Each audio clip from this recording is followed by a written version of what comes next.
Yo, what's up, guys? How doing today, man? Coming guys with my official 2025 MLB playoff predictions. Got my bracket ready on my other monitor. It's time to cook. It's about to be 12 o'clock at noon here on the East Coast. About to hop on Playback in like an hour for a 11-hour stream, literally from 1 o'clock to literally potentially 1 a.m. From Tigers and Guardians to Cubs and Padres to Yankees and Red Sox to Reds and Dodgers. We will be seated in this chair for playoff baseball, baby. Yes, sir. Other than that, enough yapping. Let's go ahead and get to my bracket. So, starting it off, I'm going to start off with the AL and then work myself to the NL, start the wild cards and go as we go. All right, so Tigers and Guardians, I'm going to be honest with you guys. I'm going to go with the Tigers. Even though I'm not fond of both of these teams, I get it. The Guardians are red hot. They come back from 15.5. They have all the momentum on planet Earth.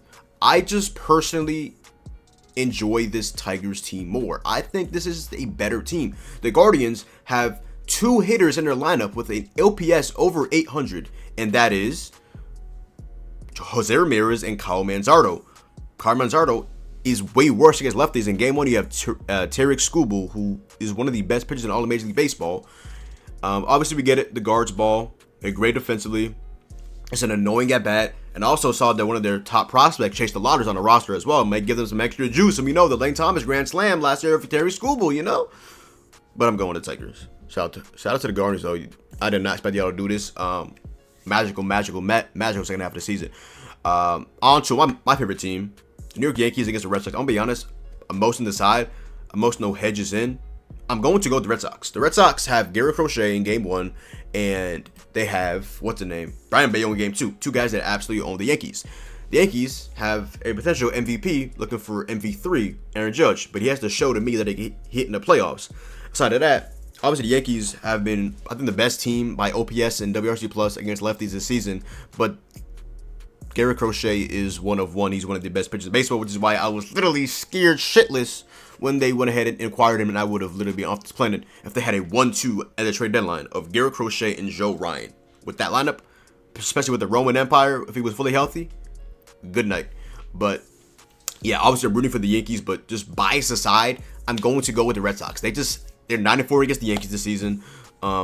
They're just a tough, annoying team against the Yankees. Like the Yankees just don't, no matter who the Red Sox and Yankees have, the Red Sox just will always have that emotional hedge or something over the Yankees. Even though I think the Yankees are the better team, it just comes down to, it's just those teams that just, no matter who was on the roster, they just own them. So, most on the side, I'm going to have to pick the Boston Red Sox. Obviously, I'm rooting for my Yankees. Watch me sweat that out on Playback. But, most on the side, yeah, unfortunately, I will have to choose the Boston Red Sox.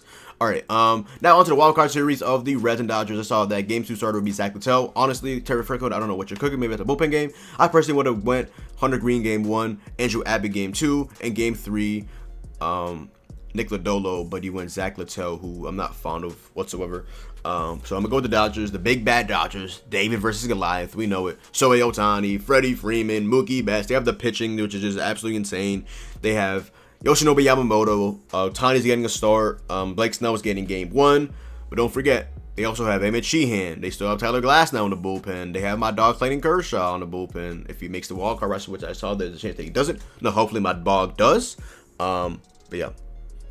I'm going to go with the Dodgers. They just have so much underrated demon as well. My dog, Andy Pajes. Max Muncy, you know, he's a playoff demon from what I remember correctly. No Will Smith is big, though, for sure. But I think they should be able to withstand that for at least that round. And the second wild card is the Padres and the Cubs. I'm going to go with the Padres. I just trust their... Funny enough, I talked about this yesterday. I was like, I don't know how much I trust the Padres pitching. And I remember Nick Pivetta, Michael King, and I still believe in a potential game 3 in Dylan Cease. He's one of the league's best strikeout pitchers. He's prone to giving up walks, and he has been down this season. But the Cubs, we're looking at no Cade Horton. We're looking at game 1 being Matthew Boyd, game 2 being Shody Managa, game 3 being I don't know who, maybe Aaron Savale.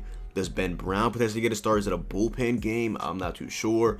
Kyle Tucker's been up and down this season. He just came back not too long ago. PCA's been getting a lot hotter recently, but he had an abysmal second half. Michael Bush is that guy. He's been on absolute fire. Nico Horner's criminally underrated. They're really sound defensively. Dansby Swanson, a solid ball player. Yeah, I'm just gonna have to go with the Padres. I just love their roster. Their offense. Unfortunately, they don't have my dog Ramon Laureano, who's an absolute demon, very underrated. But you know, they have Fernando Tatis Jr. They have Rhino Hearn, who can get hot at any point. They just have guys, man. The Padres have guys, so it's nothing against the Chicago Cubs, because I actually do like them, but it also just comes from the fact that the Padres, they're just stacked, man. The Padres are top. They're very scary. Like, I've looked a couple of things up just to make sure I'm not talking out of my ass, but like Jackson Merrill, you know, Manny Machado, who I think is off the top of my head having a down season according to his metrics. He's not having like an 850 OPS season, but he's a damn good ball player. Luis Ariz I don't love, but he's annoying and bad. He doesn't strike out. Now, don't even get me started on Luis Ariz. Yeah, give me the Padres over the Cubs. I've gone back to the AL. We got the Tigers against the Mariners, and this is where I have the Mariners taking it over the Detroit Tigers. The Mariners are right now the best team in the American League. They can hit, they can pitch. The only question mark for them is defense. But they're insane. They have 3 ace caliber starting pitchers. They have a damn good like 7, 8, 9 in their bullpen. Andres Munoz in the 9th. And then depending on what, let's say Matt Brash in the 8th, Gabe Spire in the 7th, and Bizardo as well in the potential 6th. They got it for sure. Red Sox and Blue Jays. Give me the Blue Jays. This is an ethical ball club. Very great defensively. They hit home runs. They don't strike out. It's only question with them is starting pitching. I like Kevin Gausman. I like Shane Bieber. Who's that game 3 guy? I would love to know, is it Trey Savage? I don't think it'll be Max Scherzer.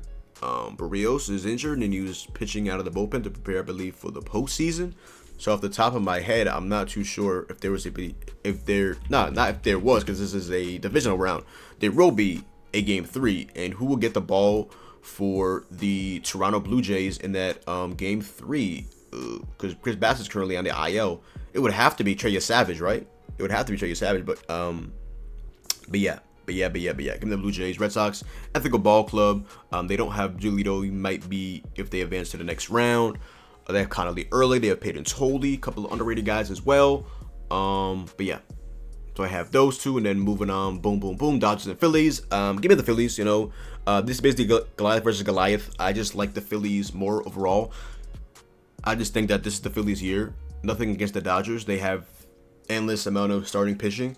It's just, I'm just incredibly high in this Phillies team. I think they finally get it done. You know, Kyle Schwarber, Bryce Harper have the pitching, but Christopher Sanchez sucks losing Zach Wheeler with those blood clots. But you have Ranger Suarez, Jesus Luzardo, Walker Buehler's been getting hot. No, I'm not fond of him. Colin Walker, I'm not fond of him. I'm not fond of Aaron Nola, but he just had a good start again. Not fond of him. And then the Dodgers, you know, the Dodgers have an ethical ball club as well, but I don't know. This is more just straight up just vibes. Like, they're both really good teams, so you just at points have to go off different things, and I'm just going to go off based off vibes, and I'm going to give the Phillies the edge here. They will also have home field advantage, so maybe that as well, include the vibes. Padres and Brewers, I'm not going to lie, I'm not a big fan of the Brewers team. I guess they are very ethical. They're like top 10 in batting average. They're, I think, like middle of the pack in OPS. They just don't hit for much power. They very sound defensively. They have starting pitching. You know, Mizorowski's been definitely lower as of high, more low than high, especially after that All-Star nod over my dog Christopher Sanchez. But I did see that he declined because something, the restrictions or whatever the hell. But for my agenda, no. I'm going to Padres though. I'm just very high in this team as well, especially if Dylan Cease can lock in as that number 3 starter. I trust the offense. If my boy Ramon Laureano's back for the for this round, yep, we will be seated for sure. Yeah, nothing against the Brewers. I just, you know, another one of these teams that you just kind of have to prove it. Like I said, just have to prove it to me that I can hit the playoffs, or that I haven't get phenomenal regular season. I'm gonna need to see the Brewers prove it, and I really want to see if the regular season success can move over to the playoffs. Obviously, having no Brandon Woodruff sucks. Freddie Peralta, you have. Yeah, we will, off the top of my head, I can't quite recall who would be getting a potential game 2 for the Milwaukee Brewers off the top of my head. Let me see. Let me make an educated guess. Would it be Quinn Priester potentially getting a Game 2 start for the Milwaukee Brewers? Would they have a potential Game 3 like bullpen game? I'm not too sure, to be quite frank. Yeah, Brandon Woodruff unfortunately being an IL, that absolutely stinks. But give me the Padres over the Brewers. Now moving back to the American League. Kind of trying to speed through this a little bit. Mariners and Blue Jays. Give me the Mariners. I think they're the best team in the American League. I think they'll make it to the Fall Classic for the first time in forever. I just like their starting pitching more. I like their bullpen more. The Blue Jays do have warts in the bullpen, especially Jeff Hoffman. Anthony Dominguez is he can either have points that are really good or really bad, but he has really good stuff. We have a couple of guys in the starting pitching rotation to the bullpen as well. They have a couple of underrated guys in that bullpen though. Don't sleep. I'm gonna name a couple of them. They have a couple of underrated guys in that Toronto Blue Jays bullpen that just aren't getting much credit, but I will give them credit right now. So Toronto Blue Jays, like I mentioned, they have a couple of underrated guys in that bullpen. They also have an ethical offense, But enough yapping. Let's go ahead and get to the Toronto Blue Jays bullpen. So another underrated guy, Brandon Little. He's been very underrated this season. Another guy, I like Louis Varland. He hasn't been great with the Blue Jays, but I do like some Louis Varland's abilities to get strikeouts. I'm a strikeout guy. That basically goes hand in hand.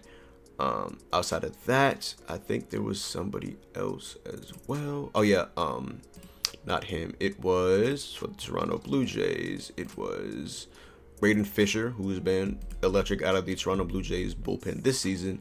And I believe that was it. And Derek Lauer's been really good at starting pitcher. You move him to the bullpen, you can be a multi-inning guy.